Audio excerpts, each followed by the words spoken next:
Human beings share roughly 98% of our DNA with chimpanzees, and yet, after reviewing the stories in today's video, I'm starting to suspect the chimps made the better life choices. Welcome to the sharpest edge of natural selection, a fascinating place where supreme human confidence repeatedly collides with the deeply unimpressed laws of physics. For legal reasons, consider this video a public safety announcement, not a list of weekend activities. Every story you're about to hear is a real-world reminder that evolution occasionally pauses, takes a deep breath, and lets someone remove themselves from the gene pool entirely. Think of this as a reverse survival guide. 10 spectacularly bad ideas, 10 catastrophic misunderstandings of basic science, and 10 people who believed the warning labels were written for someone else. So if you're currently holding a power tool, a bottle of gasoline, or an exciting new DIY engineering concept, maybe watch the whole video first. Let's begin. Case 1. The homemade bowling ball cannon. Deep in suburban Texas, one extremely confident man decided that modern engineering had become unnecessarily complicated. For centuries, armies have built cannons using fixed steel barrels, carefully calculated pressure tolerances, and entire teams of trained engineers. Our protagonist looked at all of that and came to a very different conclusion. How hard could it be? His goal was simple: build a homemade cannon capable of launching a 15-pound bowling ball across a nearby field. Not for science, not for research, just because it sounded cool. Now, the basic principle of a cannon is extremely straightforward. You create a controlled explosion inside a sealed chamber. The rapidly expanding gases push a projectile down a strong barrel. The projectile exits the barrel at high speed. The key word here is strong. Real cannons are built from heavy, military-grade steel because the pressure inside the chamber can be absolutely enormous. Our backyard artillery engineer had a different idea.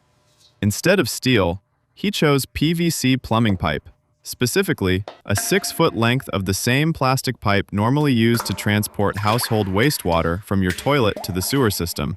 A material famously designed to handle things like soap bubbles, not explosions. But confidence is a powerful drug. He spent weeks assembling his masterpiece. PVC joints glued together, improvised ignition system installed, a snugly fitted bowling ball ready to serve as ammunition. The final result looked like a giant potato gun designed by someone who had skipped every physics class since middle school. On launch day, he invited a few friends over to witness history. The cannon was propped up on a pair of sawhorses in the backyard. The bowling ball slid perfectly into the barrel, creating a beautifully airtight seal, which, unfortunately, created a second device entirely, a pressure vessel. And pressure vessels built from cheap plumbing materials tend to have a very predictable life expectancy. He leaned over the cannon, loaded a generous amount of flammable propellant into the chamber, then dramatically pressed the ignition switch. What he expected was a glorious launch. What he got was a physics lesson delivered at extremely high speed. The bowling ball barely moved, because a 15-pound sphere has a tremendous amount of inertia. Instead of launching forward, the expanding gases built up catastrophic pressure inside the plastic tube. PVC does not negotiate with pressure. It shatters. The cannon exploded instantly. The white plastic pipe disintegrated into hundreds of razor-sharp fragments, traveling outward like high-speed shrapnel. The backyard artillery program ended before the smoke had even cleared. When emergency responders arrived, they discovered something almost poetic. The bowling ball was sitting quietly in the grass, completely undamaged. It had successfully survived a violent explosion and a terrible engineering decision, which technically makes the bowling ball the smartest participant in the entire project. 2. The $30 safety shortcut. There are two kinds of people in the world: people who buy proper safety equipment, and people who believe YouTube and confidence are basically the same thing as professional engineering. Our next candidate proudly belonged to the second group. He owned a massive pickup truck, roughly 3 tons of steel, engine, and stubborn American gravity. One afternoon, he decided it was time to crawl underneath and fix a transmission issue. Normally, this requires jack stands, simple devices, 2 welded pieces of steel, about $30 at any auto parts store, Their only purpose in life is to prevent several thousand pounds of metal from collapsing on top of you. But to our protagonist, spending $30 felt like surrender. Why buy professional equipment when perfectly good cinder blocks were sitting in the garden? After all, those blocks hold up walls. Walls hold up houses. Houses are heavy. The logic felt airtight. Unfortunately, physics had a few notes. Cinder blocks are designed to support evenly distributed weight as part of a vertical structure. They are not designed to support the focused load of a truck frame, especially while sitting on soft, rain-soaked dirt. But that detail didn't make it into the plan. Using a cheap hydraulic jack, he lifted the massive pickup just high enough to slide 2 old concrete blocks under the frame rails. The ground beneath them was damp and slightly uneven, but the truck appeared stable enough. Stable enough is a dangerous phrase when gravity is involved. As he lowered the jack, the blocks began to settle into the mud at slightly different angles. One leaned a few degrees to the left, the other sank deeper into the soil. A professional mechanic would have noticed the warning signs immediately. Our hero noticed something else. He had just saved $30. Feeling extremely pleased with his financial genius, he rolled a creeper board under the truck and slid himself into the narrow space beneath the engine. For a moment, everything seemed fine. He reached up toward the transmission housing and started loosening bolts. Then, the left cinder block cracked. Not loudly, not dramatically, just a soft crunch. Concrete blocks are brittle. When overloaded, they don't bend or warn you, they simply shatter. The moment one block failed, the entire weight of the truck shifted violently onto the second one. That block lasted about half a second before it exploded into powder. With nothing left supporting the chassis, gravity did what gravity has done for the last 13.8 billion years. It pulled everything straight down. 3 tons of pickup truck dropped instantly onto the ground, collapsing the space underneath like a hydraulic press. The repair job was over. The truck now rested peacefully on the damp lawn, supported entirely by the earth beneath it. And somewhere underneath that drivetrain sat a permanent reminder that sometimes the most expensive decision you can make is trying to save $30. 3. The Midnight Train Surfer. Alcohol has a fascinating effect on the human brain. It lowers inhibitions, it boosts confidence, and occasionally, it convinces someone they are the main character in an action movie. Our next Darwin candidate discovered this the hard way. It started during a perfectly ordinary night out with friends. Cheap drinks were flowing, stories were getting louder, and like many bar conversations, things slowly escalated from, "Remember that crazy thing we did once?" to, "I bet I could do something even crazier right now." Our hero had a reputation to maintain. In his mind, he wasn't just another guy on a bar crawl. He was the fearless one, the adrenaline junkie.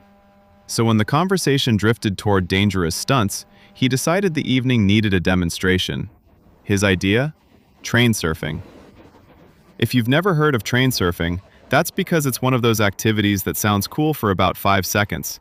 Until you remember, trains move at highway speeds and are surrounded by infrastructure specifically designed not to accommodate human passengers on the roof. But logic had already left the conversation several tequila shots ago. The group stumbled their way to a commuter rail station just before the late-night outbound train arrived. The platform was quiet. The train doors were about to close, and the plan had already reached the dangerous stage known as peer encouragement. As the train prepared to depart, our volunteer stuntman scrambled up the side ladder of the carriage and hauled himself onto the smooth metal roof.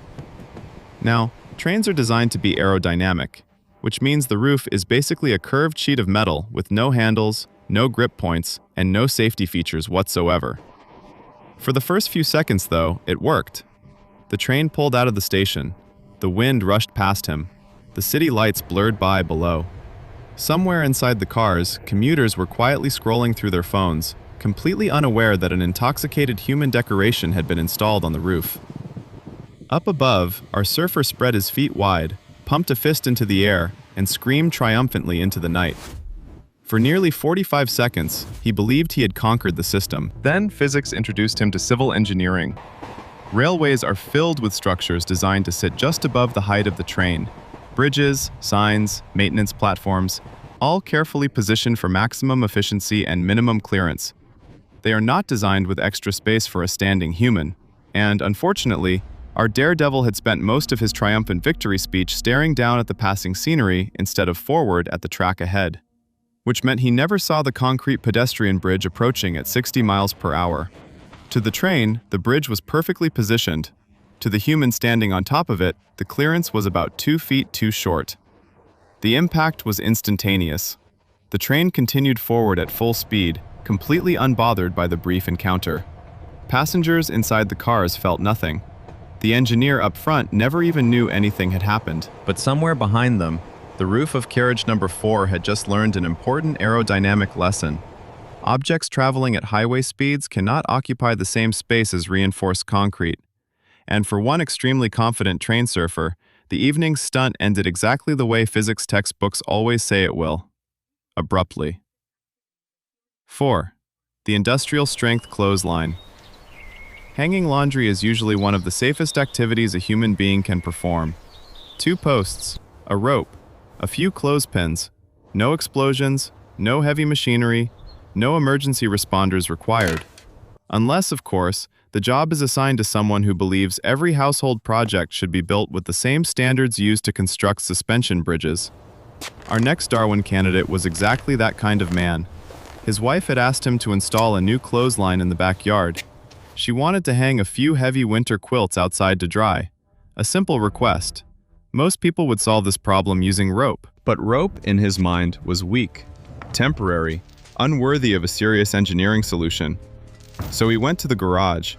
Instead of cotton line, he found a thick spool of braided steel winch cable, the kind used by tow trucks to drag wrecked vehicles out of muddy ravines.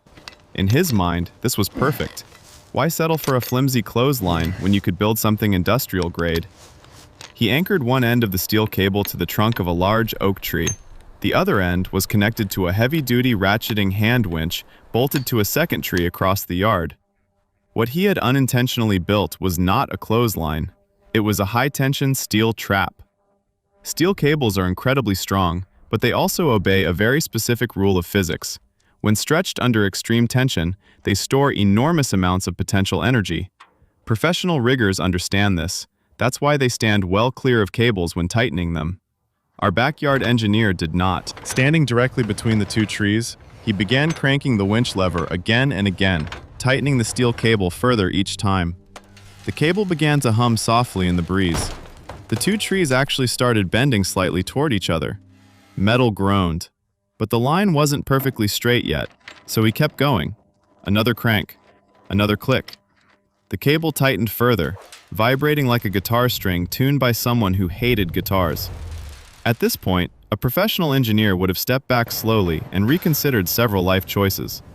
Our hero wiped sweat from his forehead and decided the line needed one more click. He leaned back on the winch handle with his full body weight. That was the moment the cable reached its breaking point. When steel under tension fails, it doesn't politely fall apart. It snaps. And when it snaps, all the energy stored inside it releases instantly. The cable whipped backward through the air like a supersonic metal whip. Unfortunately, our enthusiastic clothesline engineer was standing directly in its path. The cable lashed across the yard at neck height with devastating speed, turning a simple laundry project into a brutally efficient physics demonstration. In the quiet aftermath, the 2 trees slowly relaxed back to their natural positions. The snapped cable hung loosely between them, and the backyard returned to silence.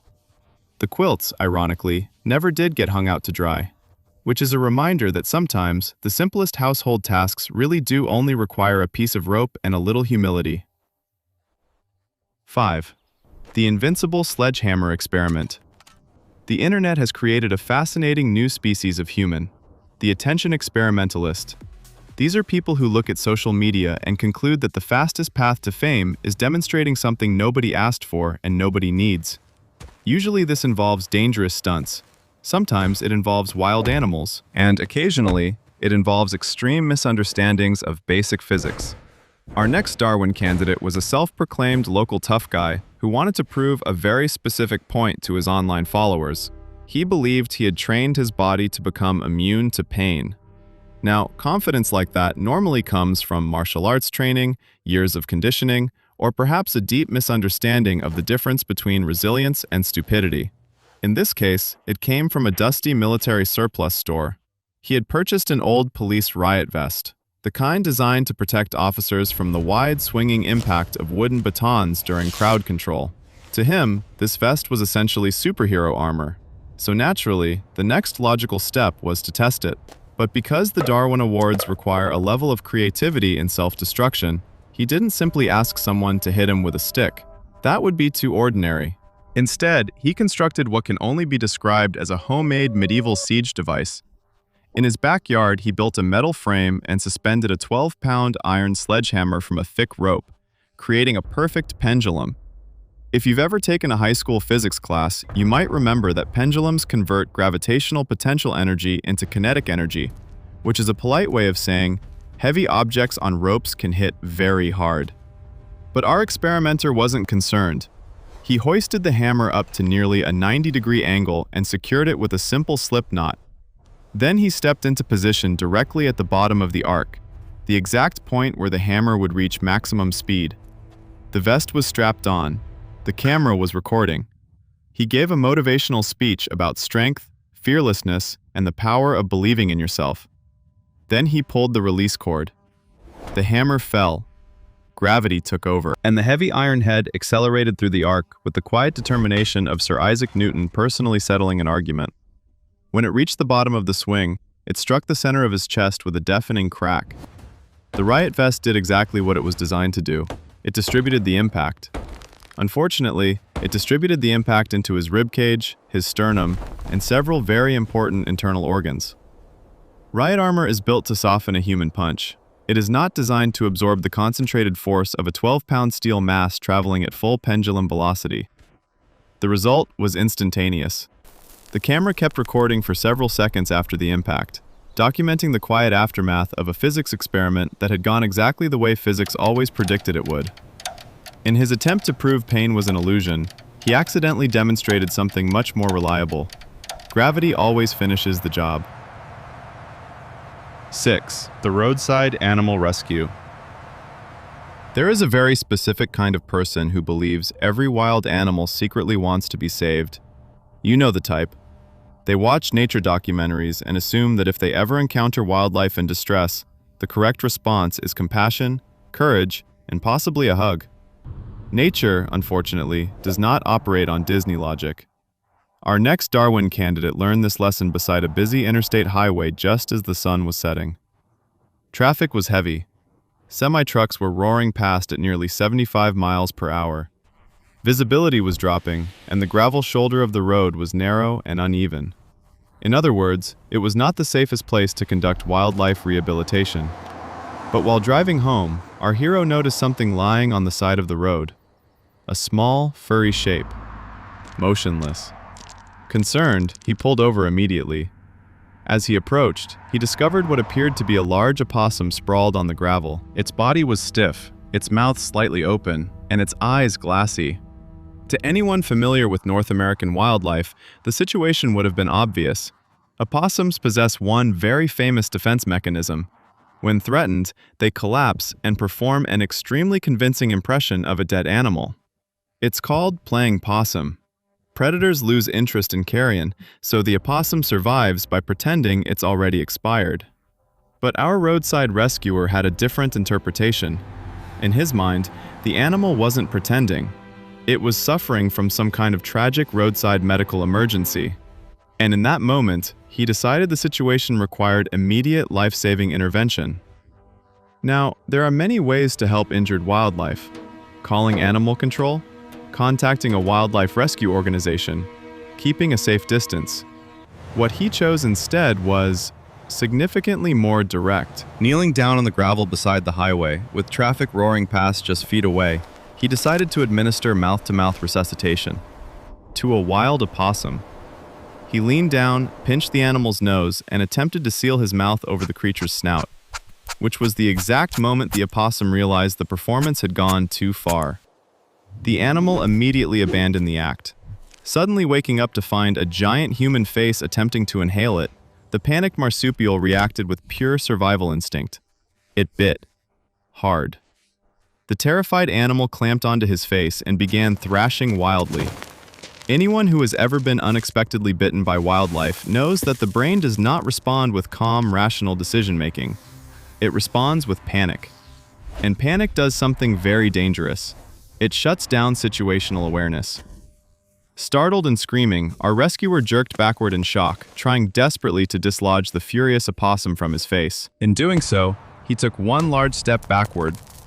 Unfortunately, that step carried him off the gravel shoulder and directly into the active lane of the highway. At that exact moment, a fully loaded cargo truck was approaching at highway speed. The driver never had time to brake. The truck passed through the scene almost instantly, ending the man's brief career as an amateur wildlife paramedic.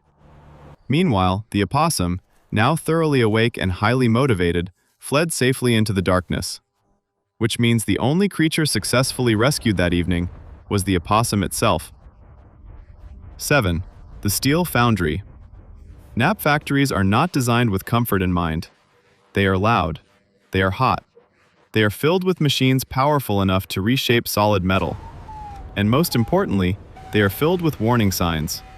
Bright red ones, flashing ones, the kind that usually include words like danger, extreme heat, and do not enter.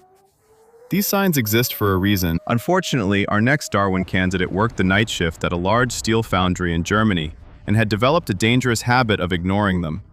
Night shifts are exhausting. Your body wants to sleep, your brain starts drifting, and eventually, the temptation of a quick nap becomes almost irresistible.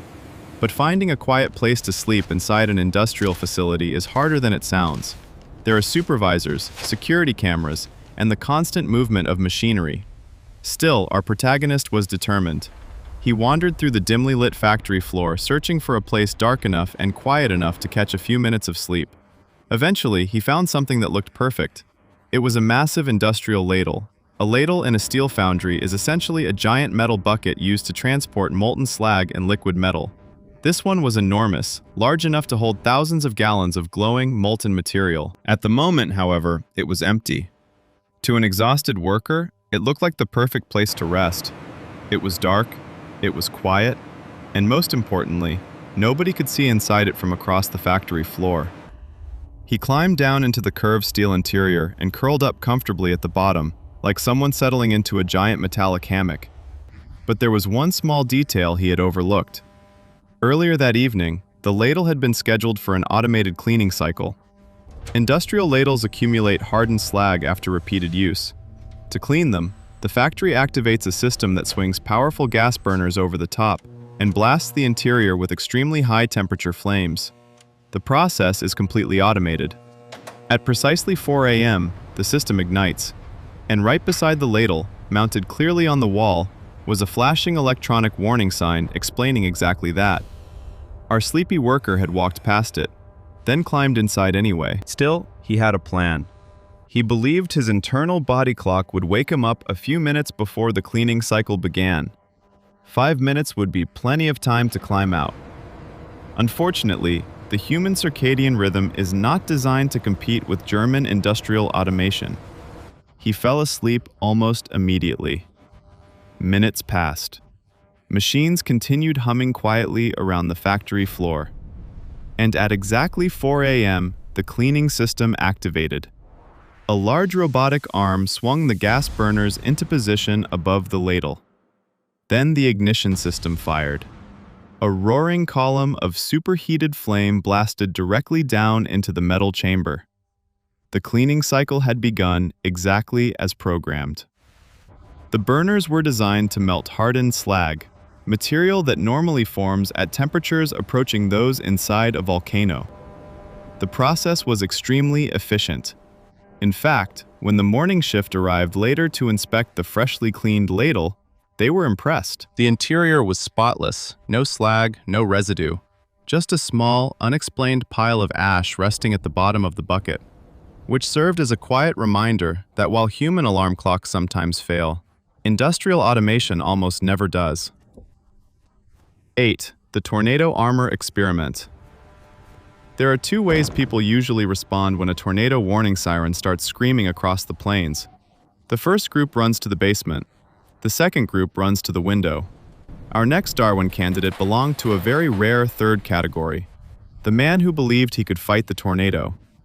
He lived in Kansas, right in the heart of America's tornado corridor, a place where the sky occasionally decides to rotate like a gigantic blender full of houses, tractors, and poorly secured patio furniture. Local residents know the rules. When the sirens go off, you take shelter. But this particular resident had spent years mocking that advice. In his mind, hiding underground was cowardly. Meteorologists were exaggerating, and tornadoes, like most natural forces, were probably overrated. He had a plan, a brilliant one. Instead of building a storm shelter, he decided to build storm armor. Using materials from around his house, he constructed what he proudly called his tornado survival suit. The design was simple. 4 layers of old memory foam mattresses were wrapped around his body like bulky padding, each layer tightly secured with cargo straps and industrial amounts of duct tape. On top of that, he added a scratched motorcycle helmet. The result looked less like survival equipment and more like a heavily upholstered astronaut. But to him, it was perfect. Foam absorbs impact. Tornadoes throw debris. Therefore, if debris hits foam, problem solved. What he failed to consider was that tornadoes don't just throw small debris. They throw entire buildings. The experiment began the moment the county tornado sirens wailed across the fields. While neighbors rushed into basements and storm shelters, our padded gladiator waddled into the center of his front yard. He then tied himself to the trunk of a massive oak tree using a thick climbing rope, ensuring the storm wouldn't blow him away. From his perspective, he had solved both problems, debris protection and wind resistance. Then the tornado arrived. The roaring funnel tore across the property like a freight train made of wind and destruction. Roof panels ripped free, trees bent violently. Entire sections of fencing vanished into the rotating cloud. Yet for a few seconds, it seemed like his plan might actually work. The rope held. The tree remained standing. His ridiculous foam armor even absorbed several painful impacts from flying gravel and branches. Inside the padded suit, he began laughing triumphantly into the storm. But there was one variable he had completely ignored: large debris. Tornadoes often carry objects for miles before throwing them back to the ground at terrifying speeds. And unfortunately, one of the objects now flying through the air happened to be a large steel roof beam. From his own house. The wind had ripped the beam free minutes earlier and flung it high into the rotating debris cloud. Then gravity reintroduced it to the ground at over 100 miles per hour. The beam shot out of the storm like a missile. It didn't care about foam. It didn't care about duct tape. It didn't care about the fact that the man wearing mattress armor had just started celebrating his victory. The steel beam struck him with catastrophic force, bypassing the padding entirely. The tornado continued moving across the fields. Minutes later, emergency crews surveying the damage made a strange discovery. A man tied to a tree, wrapped in mattresses, standing in the middle of a destroyed yard, and nearby, the twisted remains of the roof he had refused to hide under. Which proves an important point about extreme weather. Mattress technology has come a long way, but it is still no match for your own house flying back at you. 9. The open concept renovation. Home renovation shows have created a dangerous illusion. On television, people swing a sledgehammer into a wall, dramatic music plays, dust flies everywhere, and suddenly, the house transforms into a beautiful open-concept living space. What those shows rarely mention is one small detail. Some walls exist for a reason. Our next Darwin candidate was a proud new owner of a small second-floor condominium in a concrete apartment building. Like many homeowners, he immediately began imagining ways to improve the space. And one feature bothered him more than anything else. Right in the center of the living room stood a thick concrete pillar. To a structural engineer, this pillar was obviously load-bearing, a critical support column carrying the enormous weight of the floors above. To our new homeowner, however, it was simply an ugly obstacle. It ruined the view. It interrupted the furniture layout. And worst of all, it prevented him from achieving the open concept design he had seen on television. The solution seemed obvious: remove the pillar. Now, a licensed engineer would normally inspect the building before making any structural changes. They might explain that removing a load-bearing column inside a multi-story concrete building is roughly equivalent to removing a leg from a dining table while people are still eating dinner on top of it. But hiring an engineer costs money. Swinging a sledgehammer does not. So one afternoon, armed with a 12-pound demolition hammer, cheap safety glasses, and an impressive level of architectural confidence, he began attacking the pillar. Concrete dust filled the room as the hammer struck again and again. Small chunks began to break away, then larger ones. Eventually, the interior steel reinforcement bars, rebar, became visible inside the pillar. This should have been a warning. Rebar is the skeleton of reinforced concrete. It exists specifically to prevent structures from collapsing. Our decorator viewed it as a challenge. He grabbed a metal cutting tool and began sawing through the bars. As he did, the building started to respond. The ceiling above him groaned. Fine cracks appeared in the drywall. Plaster dust drifted down through the air like snow. These were not subtle signs. They were the architectural equivalent of the building shouting, "Please stop immediately." But in his mind, the noises simply meant progress. He swung the hammer one final time. The last remaining piece of the pillar fractured and collapsed. For about half a second, he experienced complete success. The room was now fully open. The pillar was gone. Unfortunately, so was the only thing supporting the concrete slab above him. Gravity took over instantly. Without the column beneath it, the massive floor of the apartment above suddenly had nowhere to go except down. The collapse happened in seconds. The ceiling gave way, followed by the upstairs neighbor's furniture, flooring, and a large portion of their living room. A sofa, a bookshelf, a television, several thousand pounds of reinforced concrete, all relocated downward into his newly renovated open concept space. The project was technically a success. The room was now very open. In fact, it was open all the way to the apartment above, which serves as a reminder that before removing anything inside a building, you should probably make sure it isn't holding the building up. 10. The Blowtorch tire repair. A bent wheel rim is usually a minor inconvenience. Most mechanics fix the problem with a simple rule. Remove the tire, heat the rim, straighten the metal, reinstall everything.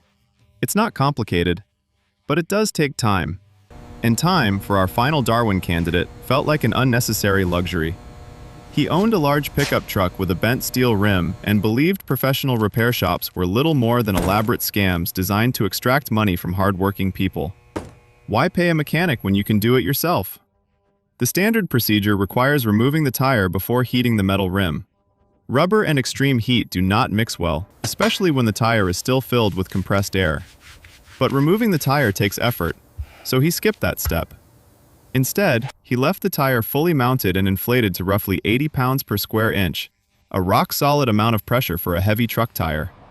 Then he grabbed a blowtorch, a large one, the kind capable of producing a roaring blue flame, hot enough to melt steel components.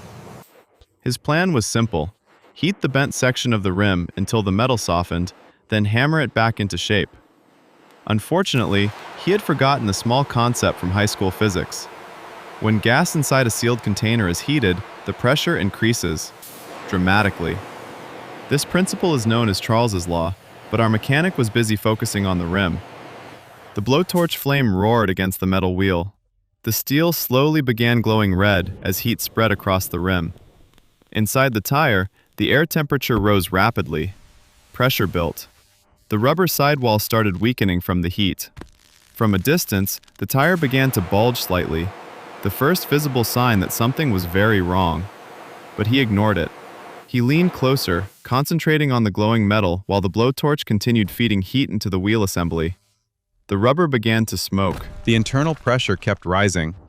And then, the tire failed. The rupture happened instantly.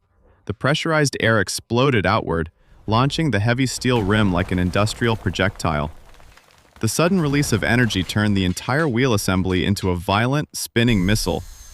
The blast was powerful enough to end the repair job permanently. Ironically, the rim was no longer bent afterward. It was perfectly straight. Unfortunately, the mechanic who had worked so hard to fix it was no longer around to appreciate the craftsmanship. So today we learned several valuable lessons about human ingenuity. PVC pipe is not artillery steel. Cinder blocks are not jack stands. Train roofs are not surfing equipment. Steel cables store terrifying amounts of energy.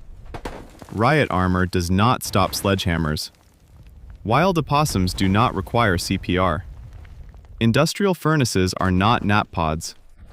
Mattresses are not tornado armor. Load-bearing pillars are not decorative, and truck tires do not enjoy being heated with blowtorches. Now the question is simple. Out of these 10 brilliant demonstrations of human creativity, who deserves the Darwin Award MVP? Which one made you pause and think, yeah, that's the dumbest thing I've heard all week? Let me know in the comments. And if this video reminded you to keep a safe distance from heavy machinery, wild animals, and improvised engineering experiments, consider hitting like. Because somewhere out there right now, someone is looking at a blowtorch and a fully inflated tire and thinking, this should be fine.